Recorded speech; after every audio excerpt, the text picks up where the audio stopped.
and the travel ban. Are you there, Trey?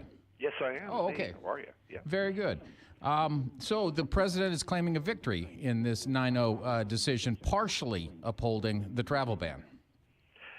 Yep, and it's it is a victory for him with the people he primarily cares about right now, and that is his base and voters. As long as he is talking about the travel ban, and then there's a light at the end of the tunnel for it.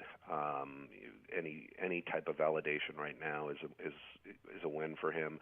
Not necessarily talking to the entire country about it or independents, but solely focused on his voters. As long as he's talking about travel ban and repealing Obamacare, that certainly is viewed as a victory for him. Right. Tell us, if you would, what did the Supreme Court hold yesterday?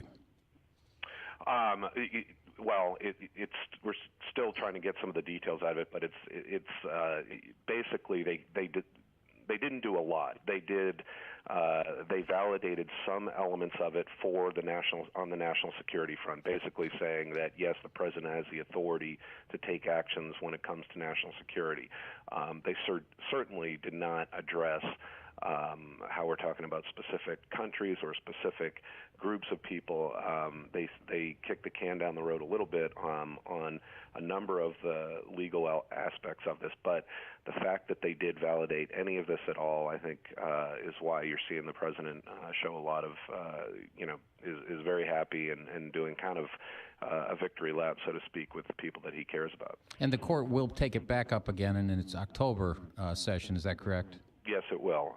It will address it later on, and it may take longer than October. It may take it even into next year's sessions. And frankly, right now, timing is everything with the Supreme Court in terms of appointments to the Supreme Court. And now you have two other potential openings for this president to put conservative judges on the bench because of potential retirements in Kennedy and in Ginsburg.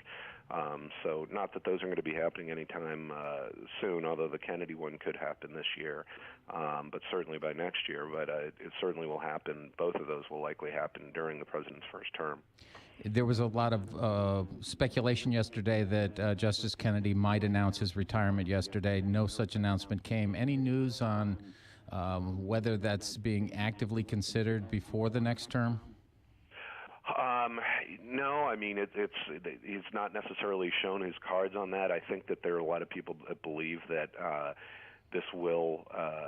that before the end of the year is out, that he will likely resign, and that we're going to have another opportunity here for the president to put a Supreme Court justice on or put a justice on the court.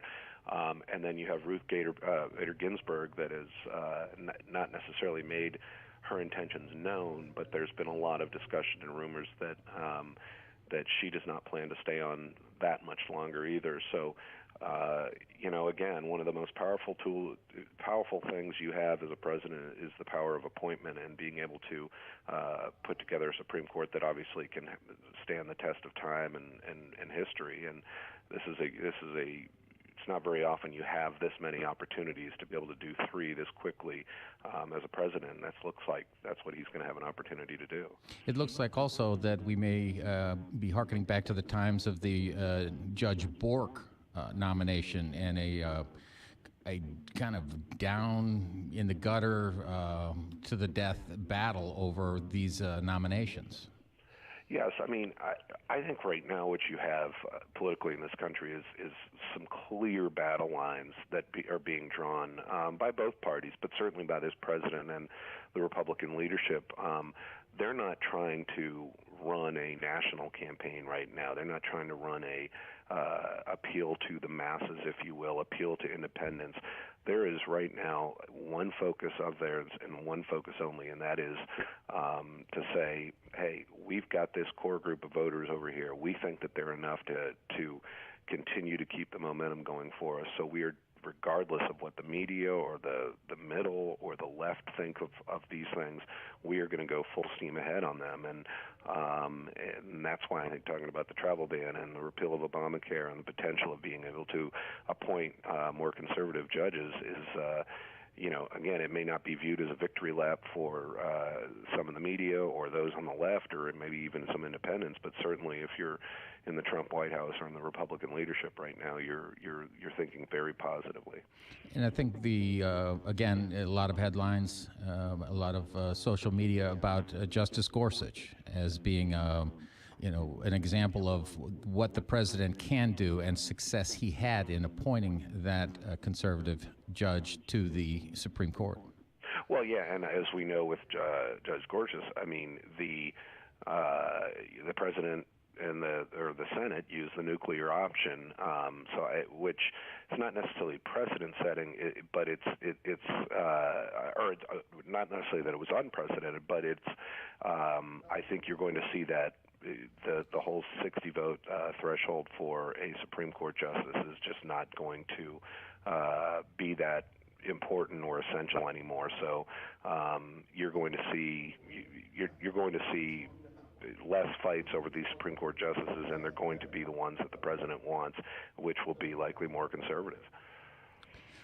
Trey Harden, ABC News political analyst from Washington, bringing us up to speed on yesterday's activities at the Supreme Court. Thank you very